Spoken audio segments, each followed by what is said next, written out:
அனைவருக்கும் வணக்கம். நான் உங்கள் மோசஸ், உலகில் ஜோதிட வாஸ்து கன்சல்டன்ட், சென்னையிலிருந்து. இப்போ பார்த்தீங்கன்னா இந்த மாதம் பார்த்தீங்கன்னா நம்ம அந்த ஐப்பசி மாத பலன்களை தான் பார்க்க போகிறோம். அதுக்கு முன்னாடி இந்த ஐப்பசி மாதம் பார்த்தீங்கன்னு வச்சுக்கிங்களேன், பொதுவாக என்னென்னாக்கா இந்த ஐப்பசி மாதம் பார்த்தீங்கன்னா நிறைய விழாக்கள் உள்ள மாதம். ஏன்னா இந்த மாதத்தில் தான் பார்த்தீங்கன்னா தீபாவளி, பசங்களுக்கெல்லாம் ஒரே கொண்டாட்டம், எப்போ பட்டாசு வாங்கி தருவாங்கன்னு சொல்லிட்டு. ஏன்னா இந்த மாதம் நிறைய பலகாரங்கள் எல்லாம் செய்வாங்க, நிறைய ஸ்வீட்ஸு, நிறைய இனிப்பு பலகாரங்கள் இந்த மாதத்தில் நிறைய இருக்கும். அதே போல் நல்லா பார்த்தீங்கன்னா நல்ல அந்த முறுக்கு, அதிரசம், ஒட்டவடைன்னு சொல்லிட்டு அப்படியே இந்த வறுத்த உணவுகளை அதிகமாக நம்ம எடுத்துப்போம்.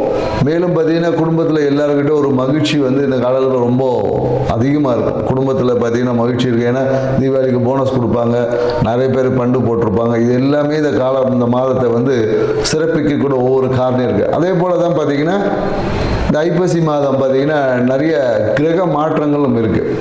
ஏன்னா இந்த குரு பகவான் பார்த்தீங்கன்னு வச்சுக்கோங்க, அதிசாரமாக கடகத்தில் வர்றார், ஐப்பசி மாத தொடக்கத்திலே வந்துடுறார்.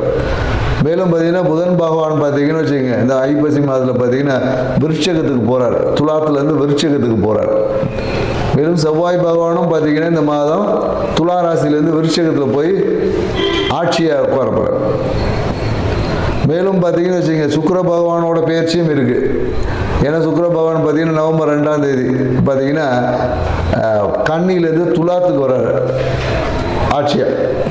ஸோ மேலும் பார்த்தீங்கன்னா சூரிய பகவான் பார்த்தீங்கன்னா ஐப்பசி மாதம் எப்போதும் துலா ராசியில் இருப்பார். ஏன்னா துலா ராசியில் பார்த்தீங்கன்னா சூரிய பகவான் நீசம். ஸோ இப்படி இவ்வளோ கிரக மாற்றங்கள் இந்த மாதத்தில் இருக்கிறதுனால நிறைய விஷயங்கள் இந்த மாதத்தில் நடக்க போகுதுன்னு சொல்லலாம். எல்லா ராசிக்காரர்களுக்கும் ஏதோ ஒரு விதத்தில் ஆரம்ப கட்டங்களில் நிறைய நற்பலன்களில் மாத பாதிக்கு அப்புறமா சில நற்பலன்கள் குறையவும் வாய்ப்பு இருக்குது. சில ராசிக்காரர்கள் பார்த்தீங்கன்னா ஆரம்ப கட்டத்தில் நற்பலன்கள் கொஞ்சம் கம்மியாக இருக்கும். ஒரு மாத நடுவில் அப்புறமா பார்த்தீங்கன்னு வச்சுக்கோங்க, பாதிக்கு மேலே பார்த்தீங்கன்னா நற்பலன்கள் அதிகமாக கிடைக்கக்கூடிய வாய்ப்புகள் எல்லாமே இருக்குது. பொதுவாக இந்த தீபாவளிக்கு பார்த்தீங்கன்னா நம்ம யம தீபம் ஏற்றுவோம். ஏன் இந்த யம தீபம் ஏற்றணும் அப்படின்றதுக்கெல்லாம் நிறைய விளக்கங்கள் இருக்குது. ஏன்னா யம தீபம் ஏற்றி இந்த மாதிரிலாம் பார்த்தீங்கன்னா காலையில் தீபாவளிக்கு காலையில் சுட சுட மட்டன் சாப்பிட்றது, நல்லா காலையில் கறி சாப்பிட்றது, மேலும் கங்காஸ்தானங்கள் காலையில் விடிய காலையில் கங்காஸ்தானம் செய்வோம். ஸோ இந்த மாதிரி நிறைய நிகழ்வு எல்லாமே இந்த மாதத்தில் இருக்கும். இந்த இதெல்லாம் ஏன் செய்யணும் அப்படின்ற ஒரு இருக்குது. ஏன்னா இதுக்கு ஆன்மீகத்தில் நிறைய விஷயங்கள் சொல்லியிருப்பாங்க. ஏன்னா நரகாசுரனை வதம் பண்ணதுனால நம்ம அதை கொண்டாடுறோம் அப்படின்னு சொல்கிறாங்க.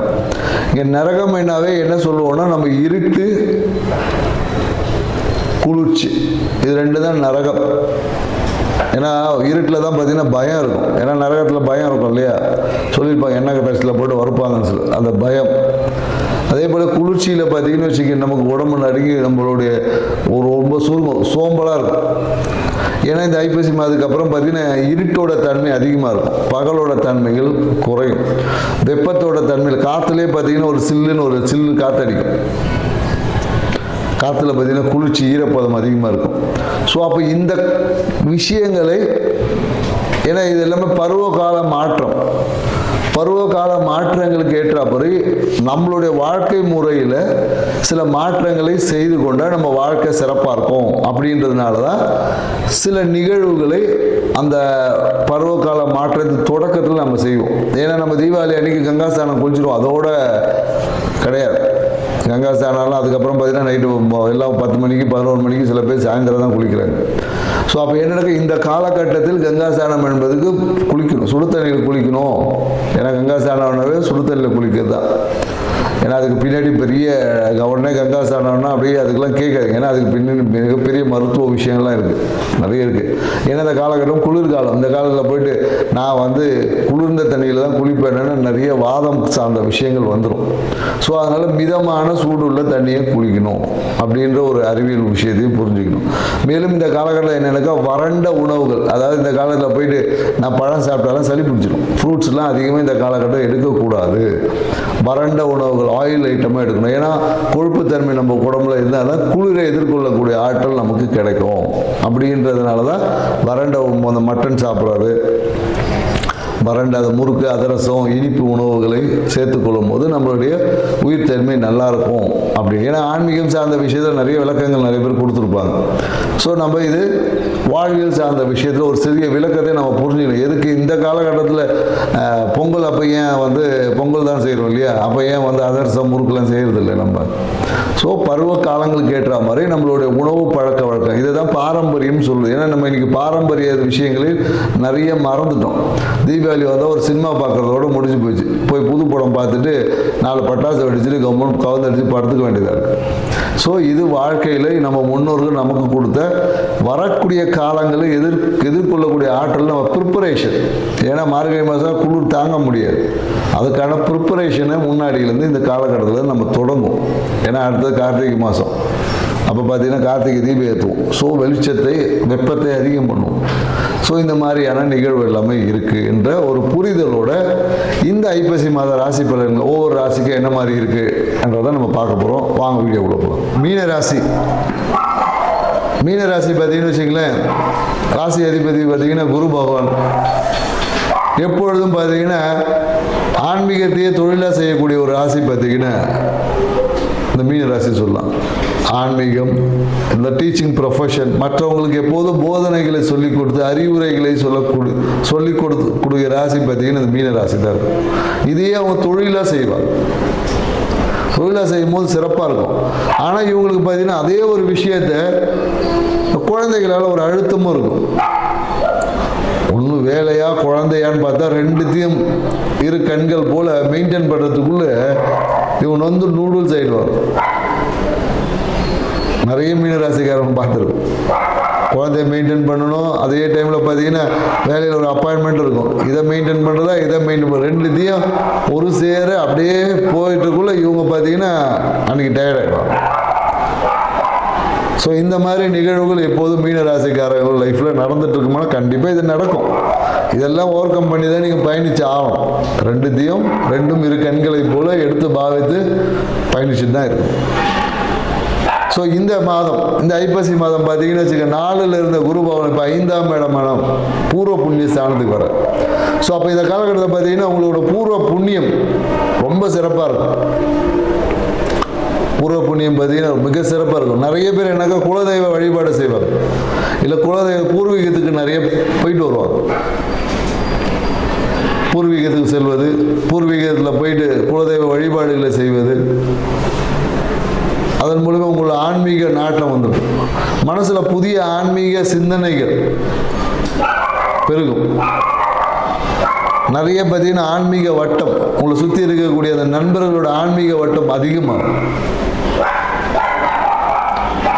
உங்களுக்கு என்ன சொல்ல, குரு அருளோட அந்த தன்மைகள் நிறைய கிடைக்கும். இது மாதிரி ஒன்றுக்கு மேற்பட்ட ஆன்மீகம் சார்ந்த சிந்தனைகள், ஆன்மீகம் சார்ந்த அந்த பொக்கிஷங்கள்லாம் உங்களுக்கு கிடைக்கும். இது கிடைக்கும் போது என்ன ஆகும்னா இதுவே உங்கள் வாழ்க்கையில் அழுத்தமாகவும் மாறலாம். ஏன்னா இது எப்படி காசு ஆக்குறது, இது எப்படி பிஸ்னஸ் ஆகுறதுன்னு தெரியாமல் ஒரு டிப்ரெஷனும் உருவாகும். ஏன்னா ஒரு இடத்துல ஒன்று வழுக்கும் போது இன்னொன்று குறையும் இல்லையா. அப்போ இந்த விஷயத்தில் ஒரு சிறிய அழுத்தமும் ஏற்படும் அப்படின்னு சொல்லலாம். நிறைய பேருக்கு பார்த்தீங்கன்னா இந்த காலகட்டத்தில் மீனராசிக்காரர்களுக்கு படிக்கக்கூடிய மாணவர்களாக இருந்தால் இளம் வயதில் இருக்கவங்களுக்கு மனம் விரும்பிய வாழ்க்கை அமையும். ஆசைப்பட்ட பொண்ணை கல்யாணம் பண்ணுவாங்க, புதிய காதல் எல்லாமே மலரும். சரிங்களா? ஸோ விரும்பிய இடங்களுக்கு பயணிப்பது,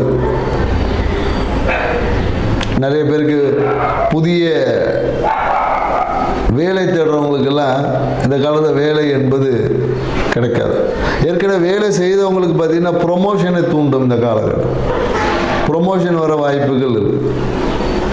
இல்லை வேலைக்காக வெளியூர் போயிடறாங்க, விசா அடிக்கணும், விசா அடித்து கொடுத்துருவோம். விசாலாம் தயாராக இருக்கும். வெளியூர் போகக்கூடிய வாய்ப்புகளுக்கு, வேலை மாற்றம் செய்யக்கூடிய வாய்ப்புகள் உண்டு. புதுசாக வேலை செய்கிறவங்களுக்கு தான் இங்கே பிரச்சனை. ஏன்னா என்ன பண்ணுவாங்க, இந்த காலத்தில் எங்கள் வீட்டு பக்கத்துலேயே ஒரு வேலை அமையணும் பார்த்துன்னு உட்காந்துருப்பாங்க. இந்த காலகட்டத்தில் வெளியூரில் வேலை தேடினா மட்டும்தான் கிடைக்கும், உள்ளூர்லலாம் வேலை கிடைக்காது. சரிங்களா? ஸோ அதனால் இந்த காலத்தில் இது. ஸோ எப்போதும் மீன ராசிக்காரர்கள் பார்த்தீங்கன்னா ஆழமான மனதில் ஒரு இனம் புரியாத ஒரு பயம் இருந்துக்கிட்டே இருக்கும். ஏன்னா நிறைய விஷயங்களை பற்றி அனுபவங்கள் அதிகமாகும் போது அது சார்ந்த பயமும் கூட வந்து, இப்போ நம்ம எப்படி துணிக்கடையில் ஒரு துணி வாங்கும் போது ஒரு பை கொடுப்பாங்க இல்லையா, நாய் கத்திட்டு கிடக்குது இந்த இடத்துல நோட் பண்ணிக்கணும்.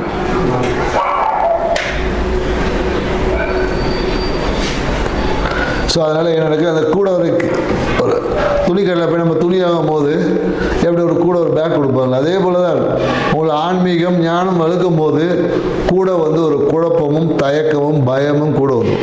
இது நிறைய நீங்கள் ஆன்மீகத்தில் இருக்கவும் பாருங்கள், தெளிவாக அடுத்தவங்களுக்கு சொல்லுவாங்க.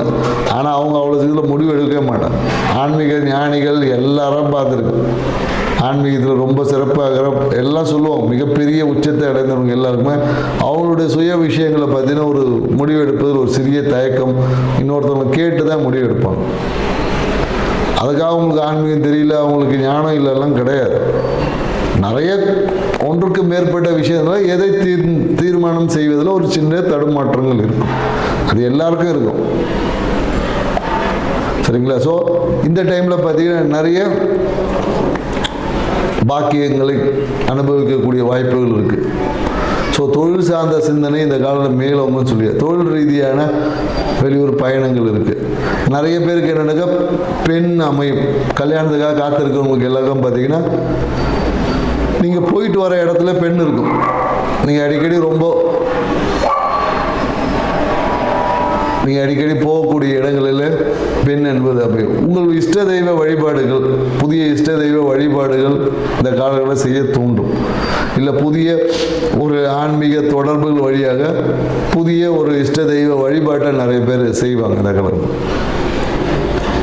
நீங்கள் என்ன பண்ணலாம், இந்த காலகட்டத்தில் உங்கள் வீட்டில் பார்த்தீங்கன்னா இந்த கலர் பாக்ஸில் ஒரு மஞ்சள், பசு மஞ்சள் ஒரு மஞ்சள் துணியில் கட்டி வச்சு அது கூட ஒரு செவ்வாதை போட்டு வச்சு கல்லா பாக்ஸில் உங்கள் பீரோவில் வச்சு பாருங்கள், பண வரவும் செமையாக இருக்கும் இந்த மாதம்.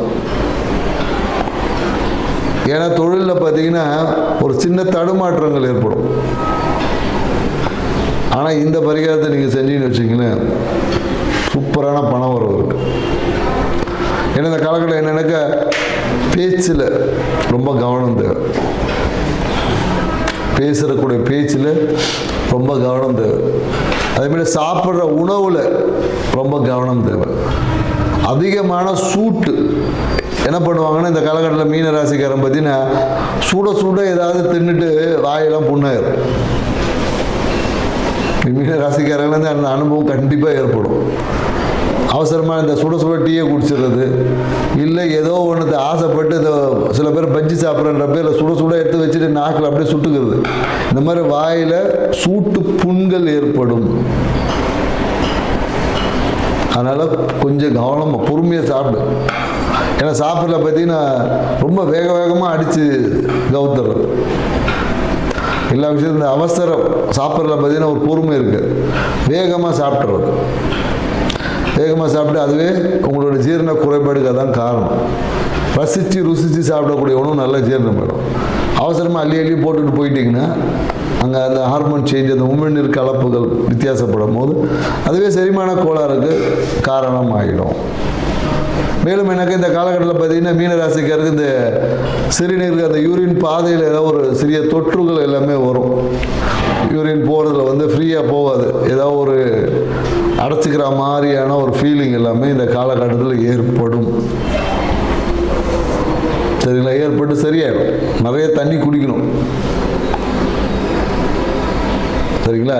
நிறைய தண்ணி குடிக்கணும். உடம்புல வந்து நீர்த்தன்மையை சரியான முறையில் வைத்திருக்கணும், மெயின்டைன் பண்ணணும். ஏன்னா இந்த கிழமை நீர்த்தன்மை குறைபாடால் நிறைய உபாதைகள் எல்லாமே வரும். ஸோ அதனால் நீர்த்தன்மையை எல்லாம் வச்சுக்கணும்.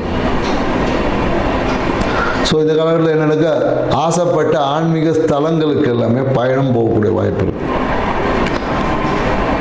நிறைய ஒரு ஆன்மீக யாத்திரை போகலாம். ஸோ ஆன்மீக பயணங்கள் இருக்கும், மன மகிழ்ச்சிக்கான ஒரு பயணம். இந்த மாதிரியான குழந்தைகளோட ஒரு ஆன்மீக பயணங்கள் செய்வதற்கான வாய்ப்புகள். அதே போல் என்ன, குழந்தைகள் ஆசைப்பட்ட விஷயத்தெல்லாம் செஞ்சு கொடுப்போம். இன்றைக்கி குழந்தைகள் அவங்க குழந்தை ஆசைப்பட்ட விஷயம், என் குழந்தை ஆசைப்பட்டுச்சுன்னு வாங்கி கொடுத்தேன் அப்படின்னு சொல்லி சில விஷயங்கள் எல்லாமே செய்வதற்கான வாய்ப்புகள் இருக்குது. இவங்களும் பார்த்திங்கன்னா இவங்களுக்கும் ஒரு இந்த காலகட்டத்தில் என்ன பண்ணுவாங்க, வீட்டில் ஒரு மகாலட்சுமி வெள்ளி காயினை வாங்கிட்டு வந்து வைப்பாங்க. தயவு செய்து வைக்காதீங்க, சரிங்களா? வெள்ளி காயின் இவங்களும் வீட்டில் வைக்கக்கூடாது. குறிப்பாக பூஜை அறையில் வைக்கக்கூடாது, சரிங்களா? ஸோ மீன ராசிக்காரர்களுக்கும் பூஜை அறையில் வெள்ளி பொருட்களை வைக்கக்கூடாது. அதை வைக்கும் போது குடும்பத்தில் நிறைய பிரச்சனைகள் வருகிறது. நிறைய பேர் நம்ம என்ன சொல்கிறோன்னா, நல்லதை சேர்க்குறோமோ இல்லையோ கெட்டது உள்ளே வராமல் தடுத்தாவே அதுவே பாதி நல்லது. நம்ம என்ன பண்ணுறோம், இது நல்லது அது நல்லது பாதி தின்னு எனக்கு வயிறு பேர்த்து ஜீரணம் ஆக மாட்டேங்குது. நல்லதுன்றதுக்காக அள்ளி கொட்டிக்கிட்டாலும் அதுவும் பிரச்சனையாக தான் மாறுது. ஸோ எல்லாமே அளவாக இருந்தால் தான் மகிழ்ச்சியே. அளவுக்கு மீறினால் அமிர்தமும் நஞ்சு தான் நம்ம முன்னோர்கள் சொல்லியிருக்கோம். ஸோ அது இனிப்பாக இருந்தாலும் சரி, கசப்பாக இருந்தாலும் சரி, அளவுக்கு மீறினால் அமிர்தமும் நஞ்சு தான் என்ற புரிதலோட உங்கள் வாழ்க்கையில் அனைத்து இன்பம் மகிழ்ச்சி பெருக உங்கள் பீரோவில் இந்த மாதம் ஒரு பசு மஞ்சள் பட்டு துணி போட்டு முடிஞ்சால் அதில் ஒரு தங்க காயினை வச்சு பீரோவில் வச்சு பாருங்கள். அது கூட அந்த செவ்வாதையும் சேர்த்துக்கினா அது உங்களுடைய வாழ்க்கையில் தேவையான பொருளாதாரத்தை ஈர்த்து கொடுக்கும். திடீர் அதிர்ஷ்டங்கள்லாம் ஒரு தொழிலில் உருவாகும். திடீர்னு பார்த்தா ஒரு ஜாக்பாட் மாதிரி டக்குன்னு ஒரு அமௌண்ட் வரும். இது எல்லாமே உங்களுடைய பொருளாதார நிலை அபரிவிதமாக உயர்த்தும். இந்த ஒரு விஷயத்தை செஞ்சு பாருங்கள். உங்கள் வாழ்க்கை இந்த தீபாவளியில் எப்படி மகிழ்ச்சி பொங்குதோ அதே போல் என்றும் மகிழ்ச்சி பொங்கக்கூடியதாக இருக்கும். செஞ்சு பாருங்கள், வாழ்க்கை சிறப்பாக்கலாம். நன்றி, வணக்கம். அனைவருக்கும் தீபாவளி திருநாள் நல்வாழ்த்துக்கள்.